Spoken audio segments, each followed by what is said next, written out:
la plupart des femmes occidentales n'ont pas d'intérêt à délocaliser leur activité sexuelle. Certes, les hommes peuvent appliquer la stratégie exogamique, mais pour les femmes c'est différent. Elles pourraient facilement augmenter la quantité de leurs prétendants en délocalisant, et ce n'est pas ce qu'elles veulent. Il y a peu d'hommes occidentaux qui peuvent prétendre aux attentes des femmes occidentales, et encore moins en dehors.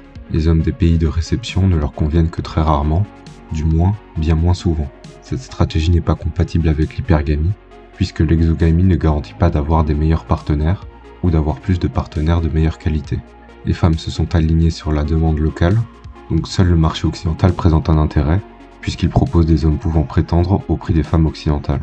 Les autres marchés ne proposent que trop peu d'hommes assez beaux, assez riches, ou assez hauts socialement. Il y en a, mais la majorité des hommes de haute valeur se trouvent en Occident. D'autant plus que la plupart des femmes ont une préférence marquée pour les hommes blancs. Disons que seuls 20% des occidentaux les intéressent, quand 2% des étrangers les intéressent.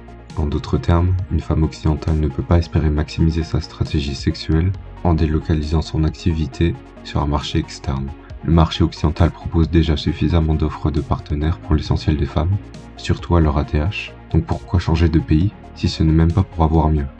En général, le seul intérêt pour une femme de délocaliser, c'est dans le cas où elle est de trop faible valeur sur le marché occidental pour accéder aux hommes qu'elle désire, dans les conditions qu'elle désire. Typiquement, c'est la femme célibataire dans la cinquantaine, sans valeur sur le marché de l'engagement, issue de la classe moyenne haute. Sur le marché du sexe, elle n'a plus assez de valeur pour prétendre au BG qu'elle avait dans sa jeunesse. C'est pourquoi elle décide d'aller en Réunion ou en Gambie, lieu du tourisme sexuel, où de jeunes BG lui feront revivre sa jeunesse. Sur ce marché, elle pourra se sentir aimée et désirée, lui redonnant un certain rapport de force, qu'elle avait plus ou moins perdu au fil du temps en Occident.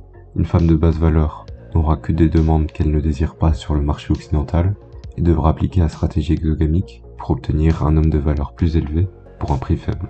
Ces hommes non occidentaux resteront attirés par ces occidentales et par les opportunités qu'elles représentent, que ce soit financièrement ou de mode de vie. Mais dans la majorité des cas, l'exogamie n'est pas une stratégie aussi intéressante pour les hommes que pour les femmes, puisque l'essentiel des hommes désirés se trouve en Occident.